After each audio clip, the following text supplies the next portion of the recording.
नमस्कार। आपका स्वागत है देश प्रदेश संवाद चैनल में। आज हम बात करेंगे भारत की सॉवरेन रेटिंग्स के बारे में और इसके नीचे बने रहने का क्या कारण है और उसमें अंतर्राष्ट्रीय मीडिया और थिंक टैंक्स की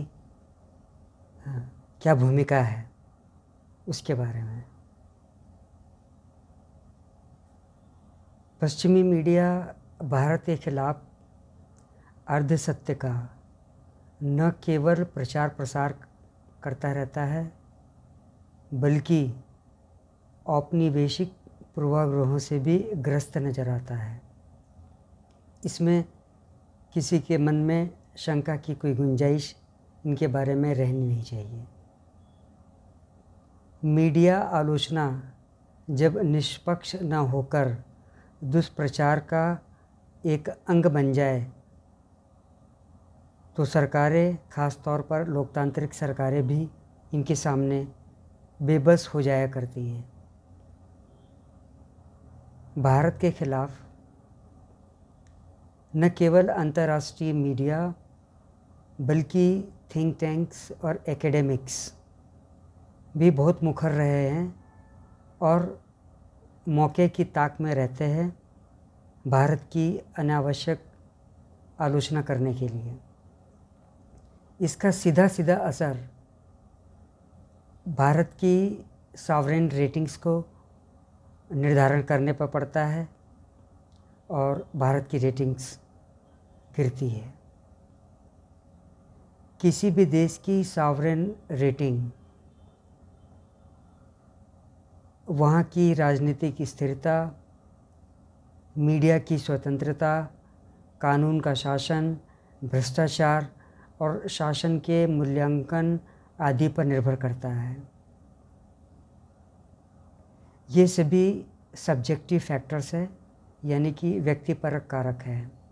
इसलिए ये संदेह से परे हैं, इसकी गुंजाइश बहुत कम है। लेकिन जो सॉवरेन रेटिंग एजेंसीज़ हैं वो इनको बहुत ज़्यादा तवज्जो देती हैं सॉवरेन रेटिंग्स निर्धारित करने के लिए। विश्व बैंक जो वर्ल्ड गवर्नेंस इंडिकेटर्स WGI बनाता है उसका इस्तेमाल भी ये रेटिंग एजेंसीज़ बहुत धड़ल्ले से करती हैं।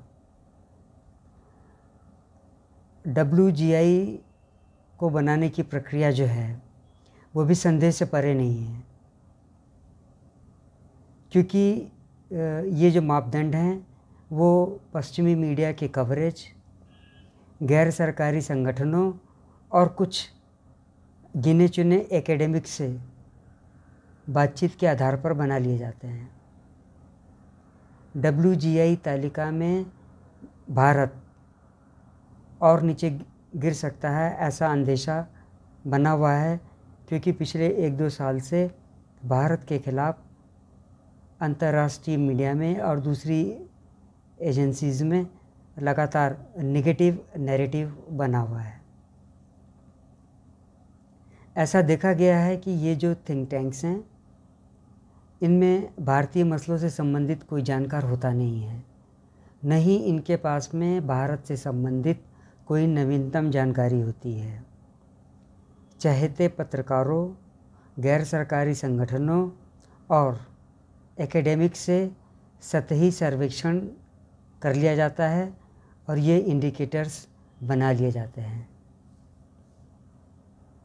इकोनॉमिक फंडामेंटल्स के मजबूत होने के बाद भी आश्चर्य है कि साल दर साल फिच, स्टैंडर्ड एंड पुअर्स और मूडीज़ जैसी सॉवरेन रेटिंग्स एजेंसीज़ भारत को न्यूनतम रेटिंग्स देती रही हैं।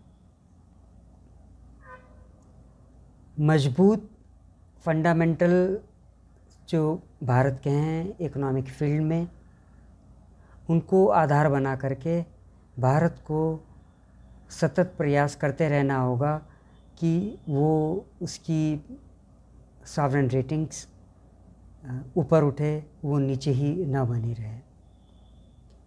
आप जानते हैं यह समय एशिया का है। सॉवरेन रेटिंग एजेंसीज के निर्धारण के तरीक़ों को बदलने का समय अब आ चुका है।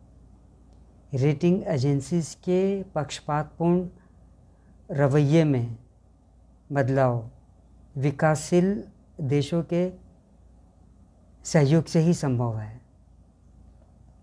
भारत जैसे मजबूत अर्थव्यवस्था वाले देश को न्यूनतम रैंकिंग देते रहना कहाँ का औचित्य है।